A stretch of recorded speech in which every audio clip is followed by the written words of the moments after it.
नाज़रीन कराम अस्सलाम वालेकुम। मैं मोहम्मद अरशाद चौधरी एम न्यूज़ की तरफ से आपकी खिदमत में हाज़िर हूँ।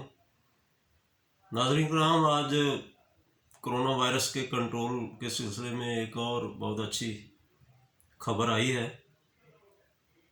अमेरिका में एक नई वैक्सीन मॉडर्ना की मंजूरी दे दी गई है। पहले एक वैक्सीन जो मंजूर की गई थी वो फाइज़र और बायोटेक जो जर्मन कंपनी है उसकी बनाई हुई थी, और पिछले हफ्ते उसकी मंजूरी दी गई थी। और आज मॉडर्ना जो कि अमेरिकन कंपनी है उसकी वैक्सीन की भी मंजूरी दे दी गई है। अब ये दो वैक्सीन अमेरिका में मंजूर कर दी गई हैं और ये इस्तेमाल की जा रही हैं।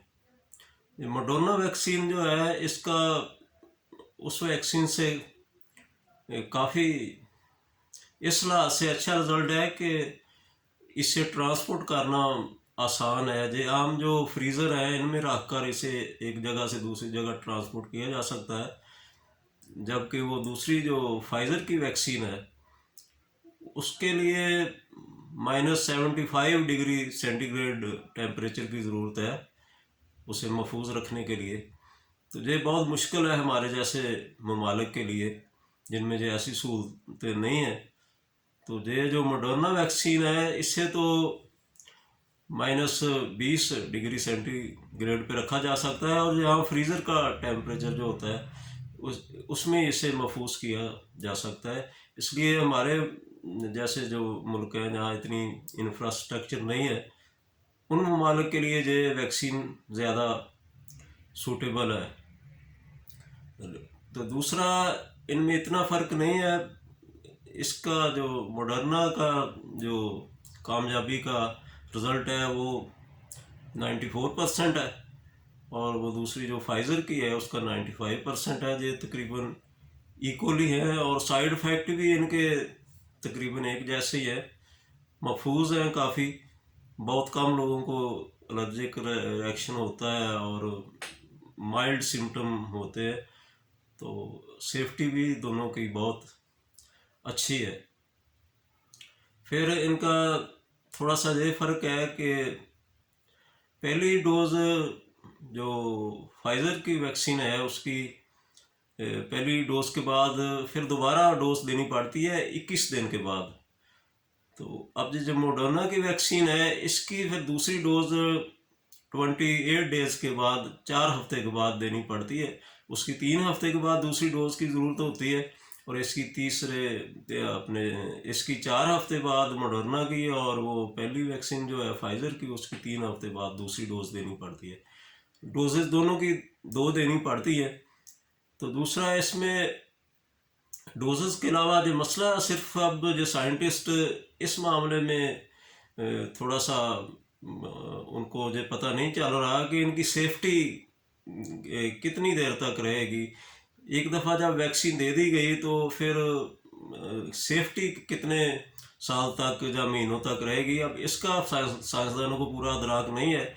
इस बारे में भी आइंदा जो वैक्सीन यूज़ होगी तो इसका रिज़ल्ट सामने आएंगे तो इस बारे में भी फिर पता चल जाएगा। लेकिन नाज़रीन कराम, इसमें जो वैक्सीन तो बहुत बड़ी कामयाबी है। आमतौर पर जो वैक्सीन है इसको दरियाफ्त करने में 10 से 15 साल लग जाते हैं। तो ये एक बहुत बड़ी कामयाबी है कि ये वैक्सीन जो कोरोना के ख़िलाफ़ है इसे 1 साल के अरसे में ही दरियाफ्त कर लिया गया है। ये तो बहुत बड़ी कामयाबी है। लेकिन इसका अब ये जो साइंसदान है, जो एक तंजीम बनी हुई है साइंसदानों की जिसमें दुनिया भर के साइंसदान शामिल हैं, अब उन्होंने कहा है कि ये जो वैक्सीन कोरोना के ख़िलाफ़ है, जो 67 कंट्री हैं जो गरीब हैं, 67 ममालिक दुनिया के जिनकी इनकम कम है, अब उनमें जो रहने वाले लोग हैं उनको ये वैक्सीन मिलना बहुत मुश्किल है। साइंसदानों ने अंदाज़ा लगाया है कि अगले साल जो यूरोपियन कंट्री है वो तो अपने जो आवाम है उनको जो वैक्सीन दे देंगे, लेकिन जो गरीब ममालिक हैं उनके तकरीबन 90% जो शहरी हैं वो वैक्सीन से महरूम रहेंगे, और तकरीबन 10% लोगों तक की जो वैक्सीन पहुंच सकेगी। तो ये एक बहुत बड़ा मसला होगा आइंदा साल इस वैक्सीन के लिए, क्योंकि जो अमीर मुल्क हैं उन्होंने वैक्सीन को बुक करवा लिया है, उनकी अपनी पॉपुलेशन से भी ज़्यादा मकदार में उन्होंने वैक्सीन को बुक करा लिया है। तो जो गरीब ममालिक है वो इस सिलसिले में काफ़ी पीछे है, उन्होंने बुकिंग वगैरह नहीं करवाई। तो पाकिस्तान का भी शुमार ऐसे ममालिक में होता है। तो अभी चाइना की वैक्सीन पे हमें उम्मीद है, वो देखें कब मुयस्सर आती है।